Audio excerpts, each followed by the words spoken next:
Today I'm going to tell you the story of how one real estate deal when I was absolutely broke made me enough money to feed me at a restaurant for 100 years. Stick around, here we go. I'm going to tell you the story today about how I went from being a complete broke loser to being a multimillionaire. And I did it all with real estate, and I'm going to share it with you while I'm walking through Terminal 21 in Bangkok, Thailand. Let's do it. A lot of people say that you have to have money to make money, and in some degrees that's true, but in other ways that's just a bullshit excuse. You see, I didn't have any money. I was literally on food stamps and living in a borrowed trailer, and I went from that to being a multimillionaire. And here's the way I started doing it. First of all, I went to a small community college, not because I thought that was cool, but because it was free. And not only was it free, I was able to get something called the Pell Grant. The Pell Grant was a $1,500 per quarter grant that they gave you. It was really to help you to buy books. Instead of using the Pell Grant to buy books like most people did, I basically learned a way to hustle books. So what I mean is, I would buy books and resell books so that I actually made a profit or at least broke even on the books. That way, I didn't have to use my Pell Grant for it. I was also working full-time, and as I told you, I was living in a borrowed trailer and living on food stamps. So I took that $1,500 every month, I took that $1,500 every quarter, and I would put it in a savings account. And after a year, $1,500 turned into $6,000. And that was the key to me starting in real estate. Now for a quick break. This is a Tom Yum, what is it called? So they put Tom Yum sauce on it, which is kind of like a spicy stuff. And those are fried wontons with pork inside them. This is minced pork. Watch what he does here. It's really cool. So he's going to put some seasonings, some onions and peppers and peanuts and chili. And that's some type of oil, I think. Mixes around. Oh my God. I get this like at least 3 times a week. It's so good. And it's 50 baht. This is like literally costing me $1 right now. Check this out. It's so beautiful. Look at that. Wow. Okay, the next thing I get is something called cow moo. It's basically this stewed pork that they take and they're going to chop it up and put it with the rice, put some greens with it, and then put some fried pork on it. Oh my God, completely delicious. And again, costs just over $1. All right, so check this out. This is the Tom Yum with fried wontons, and this is the cow moo. The total for all this was about $3.50. So pretty incredible. All right, so back to the story. I had this $6,000 in my bank account, and so I started going around and hunting for properties. I found this property that I could buy. It was really messed up, and it was in a really small town. And so I got it for $24,000. I negotiated way down, and I got it for $24,000. Now look, I didn't have $24,000, right? All I had was $6,000. So I went to the bank, and I described the deal to them. And even though I really had no credit, I was able to get the loan because I put $6,000 down, which was a large percentage of the loan. And so I got a loan for $18,000, and I bought the house. I spent the next few months working on the house and getting it so that I could rent it. And then I rented the property. And after I rented the property, I was able to take that income that I had coming in from the property and start paying down the loan. That's where things really started to get interesting. All right, let's break down some numbers. So I rented the property for $700 a month. That equals $8,400 a year. And I had it rented for, I think, about 3 years. So just about $25,000. And I didn't take any profits off of any of that money. I used 100% of that rent to fold back into the original loan that I had so that I no longer had a loan. So I paid off the loan. Now I've got a property that I own free and clear. This generates $700 a month, which is great, but that's not the play here.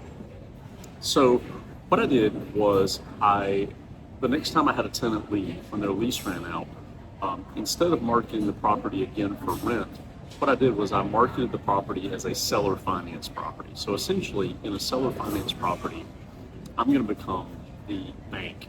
Okay, so instead of having Bank of America or some bank become the bank for a borrower to buy a property, it's going to be Jason, the Jason Bank, essentially. Okay, so I'm the one that vetted the person, and I'm the one that checked them out. And specifically, I wasn't going for somebody who's like a top tier borrower. I wanted somebody that I could help that needed a chance, and I wanted to help somebody to get into a property that maybe otherwise couldn't. This food is really good. Maybe otherwise couldn't. So what I did was advertise the property. And you remember, I bought the property for $24,000.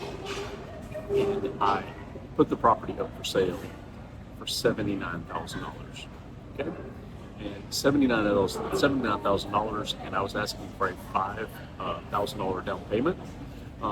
Also, one kind of like just cool fact is like, if you market a property like this during tax time or during the time people are getting their tax returns back, a lot of people have some cash at that point. Some people go on vacation, some people do other things, but this is a great time to rent properties, but also a great time to seller finance properties to people.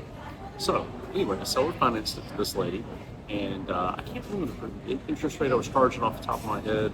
I think it was like 10%. Okay, it was a very high percentage. The average at that time was about 5 or 6%, and but she had really bad credit. She had actually gone through a bankruptcy, and she needed a second chance. And so I was getting those payments for several years, and after several years, I think maybe 3 or 4 years of her living there and making payments, I got a message from her, and she said that she had fixed her credit, which is great, right? And she was going to refinance out of the deal. So what that means is she was going to pay off my loan by getting a loan from another bank or another person. In this case, it was a bank. And they were obviously going to give her a much better interest rate. And they did that, and they paid me off. Now, when they paid me off, it was like $65,000 that they paid me off. The reason for that, you say, well, Jason, how could you give a loan for $75,000 or $74,900, right? After they gave the $5,000 deposit, and 4 years later, they still owe you $65,000. Well, you see, the thing is with a loan, the interest is charged more on the front side than it is on the back side. So if you look at what's called an amortization schedule, that's a thing like that banks and lenders use to show how much money is going to principal, or the amount that you owe, and how much money is going to interest. In the very early days, almost all of your money is going to interest. Okay?